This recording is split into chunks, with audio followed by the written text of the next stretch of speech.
Hello. So, 2 years ago, I moved to Florida, and a year ago, I moved home. These are all the tips and tricks I learned when it comes to moving into Flamingo Crossing on your Disney program. Number one piece of advice that I can give you when moving in is arrive early. If you have the capability to show up a week before you move in, absolutely do it. That's what I was actually fortunate enough to do. My parents came out, we made a little family holiday out of it, and honestly, 10 out of 10 recommend.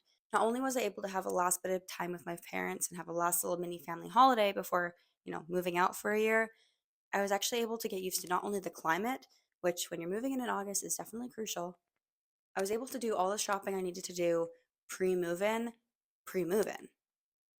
Go swimming, but they're making me do my laundry. So rude.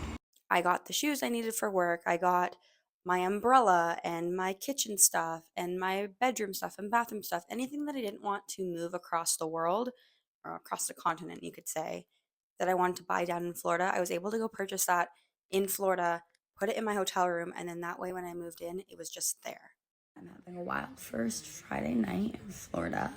I'm currently sitting here sounding like a man, dumping face wash mini samples into a container I got from Target. I didn't have to stress about on the day of moving with checking in and getting my passport checked, my visa documents, and all the appointments you absolutely need to have done on day one or day two of moving into Flamingo.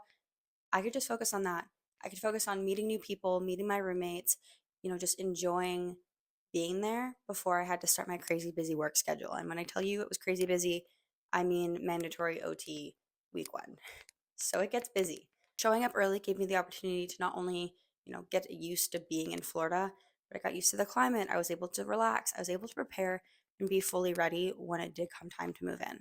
Overall, honestly, try and just be stress free with it as hard as it can be. Go into it with just like an open mindset. You never know who people might turn out to be. They could become your best friends. So go into it with an open mind and you never know what might happen.